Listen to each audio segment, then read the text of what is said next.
Well, it's been 3 years since we've moved to Portugal, and it feels like a lot has changed.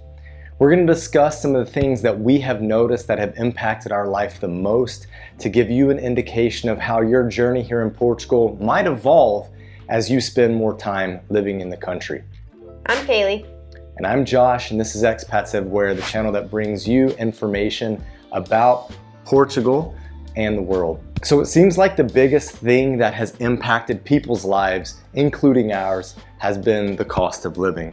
This is for Portuguese, this is for foreigners, especially when we talk about foreigners, we're not talking about super high income foreigners. The people that are in our community, you guys, it's people that have reasonable incomes in the US, which by admission are higher than people in Portugal. However, it's not people that have cash to burn. These are a lot of times people that have pensions and are just looking for a more affordable cost of living compared to the US. Right, maybe you're on a fixed income and so you feel like your money can go a little further here. That happens a lot, along with remote working and just being able to save a bit more, spend time with your family, that's another thing. But if we're talking about cost of living, you kind of just feel like you can do more and have a more relaxed lifestyle here. Now we have seen inflation, of course that's been something that's happened all throughout the world, and it's happened here in Portugal as well. Something, for example, that I've seen is the cost of a liter of fresh milk. Maybe when we first moved here in 2020, it was about 85 cents, and now it's closer to €1, depending on where you get it, of course. And this is fresh milk, so you can get the box milk, but you see a little bit of a jump, and that feels like kind of a big jump, but that's not on everything, right? You don't see that much of a jump on all things in the grocery store. Yeah. With this video being free-flowing as we just talked to you, we're not going to bring up a bunch of statistics that we find. It's going to be more about what we experience and what we have kind of anecdotally noticed, right? So I believe that groceries have gone up by about 15% in the past year or so, but we'd have to fact check that, right? Yeah, I mean, maybe we could check our cost of living videos that we've done. We've done 3, and we do it at the same time of the year, every year, 3 in a row from around February, March time. And I think our groceries definitely have gone up. But something with that too, something that's changed a little bit is you can also do delivery, for example. So I think maybe if we do a little more delivery, then the cost of that is a little higher as opposed to going to the store. So we could check our cost of living video to see how we've at least changed in the past 3 years. Yeah, for sure. Another thing that's gone up that has not impacted us, but has impacted a lot of people moving to Portugal in 2022, 2023, and definitely now 2023, end of this year to 2024, has been the cost of housing. Housing costs in the major cities has really risen. It hasn't affected us because our landlord hasn't risen our rent. So you do have people in that situation who are renting and it doesn't go up that much or at all. Most all of our friends, like our direct contacts, have had their landlords ask for significantly more than they were contracted the year before. Right, because that just keeps going up. And another big thing is just there's a shortage of housing. So long-term rentals are really hard to find right now. So we're seeing the supply and demand that's happening. And so the prices are rising. They're getting bumped up for renting for sure. But then housing's also gone up for buying, right? Yeah, it has. Properties in general. Now, I know that we will likely get comments in the comment section talking about rent control or things of that nature. There is a national amount, right, that the rent can be increased. However, that doesn't mean that landlords aren't going to come to you, whether you're Portuguese or a foreigner. And maybe this happens more to foreigners who the landlords think don't know the law, and they'll ask for more money. And what's happening is, instead of our friends fighting back on this, they will just say, no, you know what, I'll move. Right. The hidden cost to that is that they're moving in a market where things are inflated. Things are high. I don't even want to say things are inflated. Things are just high. Yeah. Because inflation comes with it kind of carries its own bag. Yeah. And then you always have when you move somewhere, you've got all those extra costs of the actual move, of setting things up, of changing your address on your residency card, all that stuff. So sometimes, you have to kind of weigh whether it's worth it. Yeah. But so housing is the biggest thing that we've seen as far as cost of living. Other than that, things like Uber, Bolt, ride shares, that stuff has stayed very affordable, which has been nice. Public transportation has gone up just a little bit. Since we've been here, it's probably gone up about 20 cents, right? 10 cents or so every year. I think overall you have seen a bump up in things, but the biggest thing has just been housing. Housing. That kind of will lead us to another point, which is that people are choosing not to live in the cities now. Places like Lisbon and Porto have been crushed in terms of the amount of people interested in moving to those cities, Lisbon specifically. So we've seen an influx of people coming in that are moving to other regions and other cities and towns in the country, which I think overall is a positive thing. Yeah, definitely. They want to get out of the cities, so maybe they don't want city living, but then also it might be that they wanted it, but the price of things scared them away, so they chose something a little smaller, which is still really nice in the sense that they have a different type of lifestyle than maybe you thought you would, but it's very comfortable and the cost of living does stay a little lower, especially for those on a more fixed income. Yeah. Another thing that we've noticed, and this has kind of crept up in the media maybe over the past 3 to 6 months, is online you are hearing more of an anti-American sentiment or just an anti-foreigner sentiment. These are things that we're hearing a lot coming out of Lisbon. These are not things that we personally have experienced. We've not had any friends up here that have experienced it either, but we do see things online. We see people's comments in the comment section talking about this being, I don't want to say a reality, but being a thing in the social discourse among Portuguese. Right, but we personally haven't felt that at all up here in the north, and maybe why it's nice to go to a smaller location, because then you can get involved in the community a bit more, you can work on your Portuguese a little more because maybe you'll find that there's less English, but you just have a smaller community, so it's a bit more like you've been integrated into Portugal rather than feeling like you're just living in a bigger city. Yeah, these are not things that were talked about whenever we first moved. We moved in October of 2020. These things were not talked about really up until, like I said, the past 3 to 6 months. Yeah, but there's a lot of interest now in smaller places, so you kind of just have to take a look and see what fits your lifestyle and what you're looking for. Of course, budget, but then also what kind of lifestyle do you want to live. But for us, we're Porto people, of course. We love Porto, and that's a reason why we haven't chosen to leave, although there are great places, smaller places that are interesting to check out and we like to travel to. We still love Porto, and so we're definitely staying here for a bit. Yeah, and in terms of checking out other places, we have not gotten a car yet, so our mobility is a bit different. We use the public transportation here, which has been fantastic, and that's been one of the things that has stayed relatively consistent, apart from the fact that maybe over the past year, 18 months, there's been more train strikes that we've had to work around. However, we have for ourselves discovered the use of buses. The bus network here is really good, very reliable, very cost effective. I don't want to say cheap, but it can be. You can catch it on a good rate and it'll be less than the train, maybe even a better timetable than the train. Or definitely better than flying. We have a variety of ways to move around.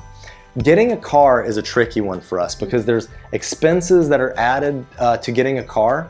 There is more risk that you assume when you get a car. However, with a little one that needs shuttling around, especially when it's rainy and it's hard to push a stroller in the rain while holding an umbrella, we just don't do it, right? So getting her to and from school, cars are preferable. We've been using Uber and Bolt relatively easily, and it's not added too much to our transportation budget. That's the kind of the car conundrum that we're in right now. Yeah, it's hard because we really like being in the heart of the city and we can walk places. So it's actually, you don't really want a car around here because of parking being a pain. So unless we have a location that has a parking spot, because you don't want to have to pay for it. But then there's also traffic and one-way streets and pedestrians and everything that you have to deal with. So it's nice not having a car. And the public transportation is good here, so we don't have to, which is great. But then, yeah, thinking into the future, maybe a car would be something that would be nice to have. Another thing that has shifted, but it's shifted in perception, not really reality,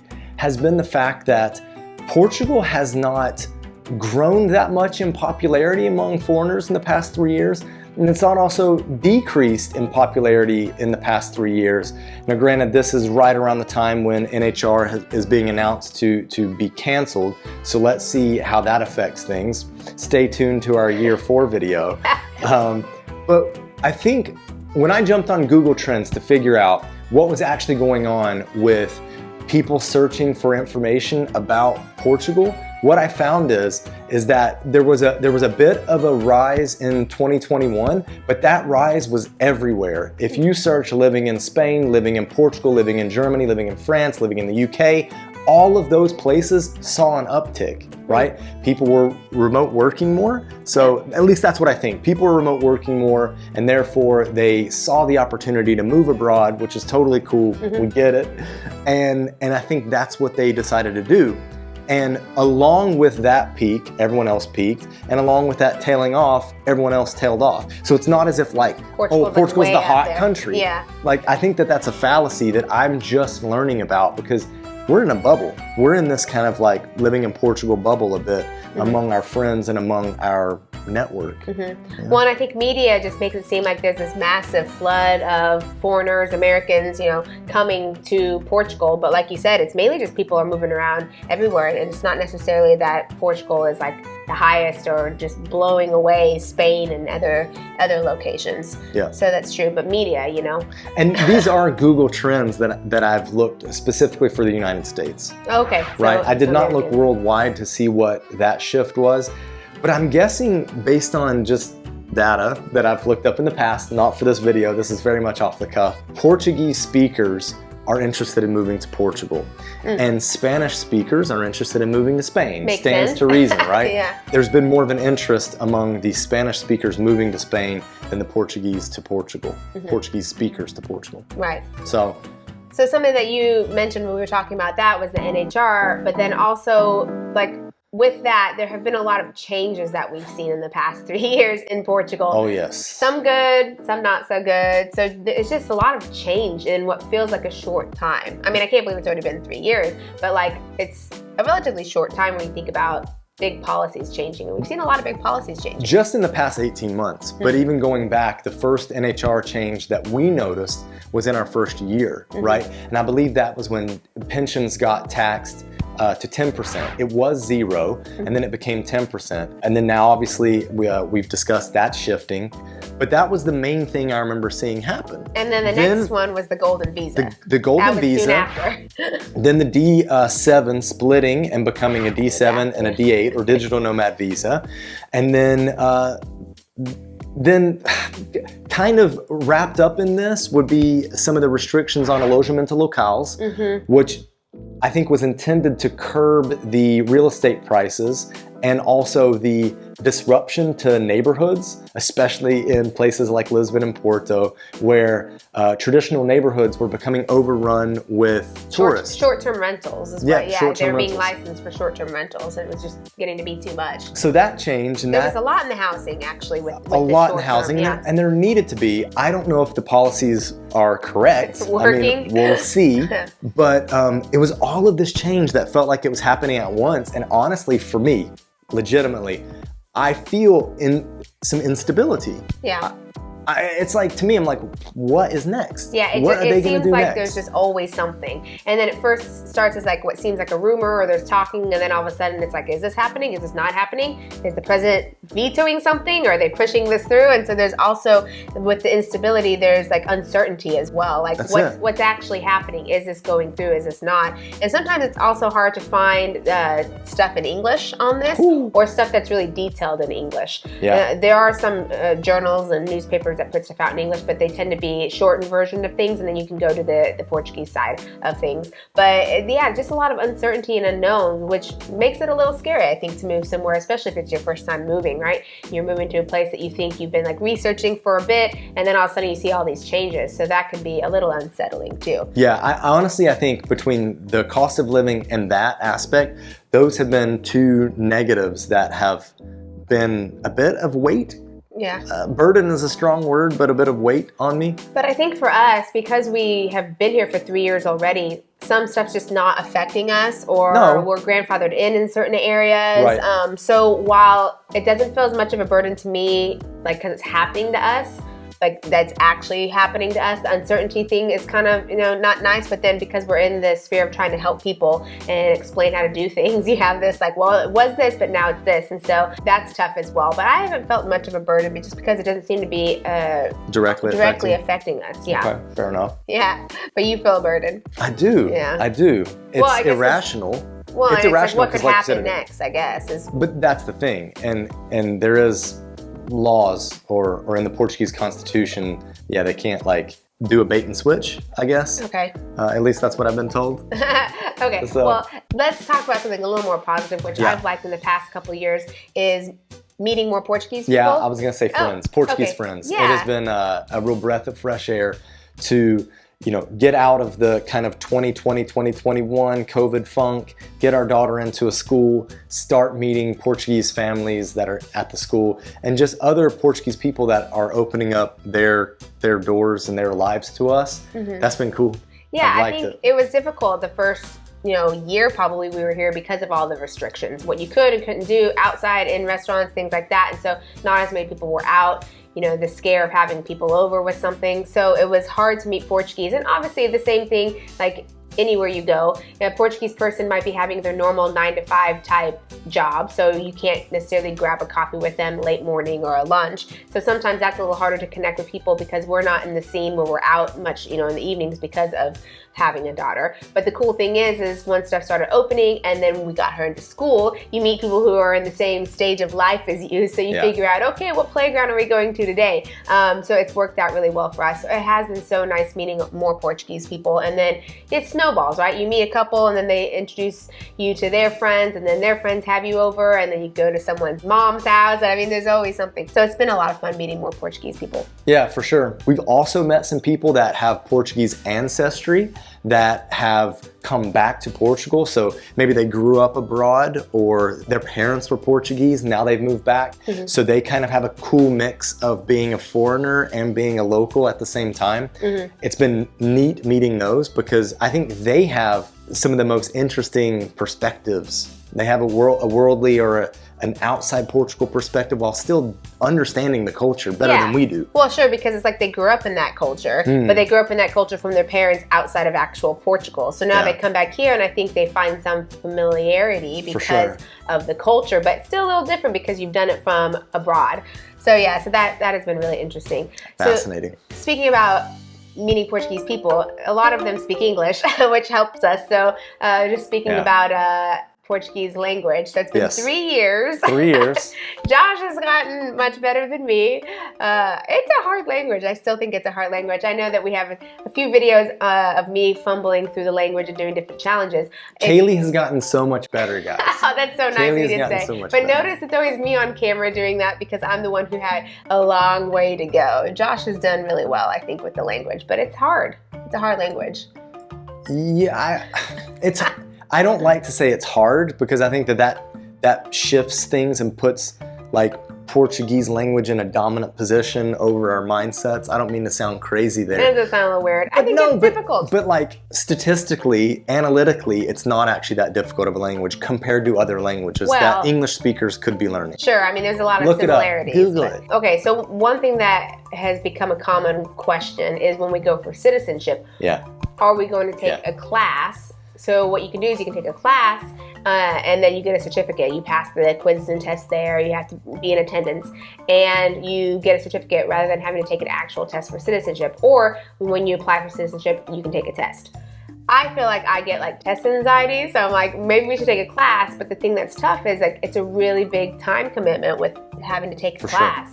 It could be 2-3 the classes times. That are like certified to get you the A2. Yeah, they have to be specific classes and they can be quite intense and it could be 2 to 3 times a week for several hours and that could go for 6 months to 9 months or something, which is hard because we'd have to do it during the day because of Sia being at school, but then we also have work, so.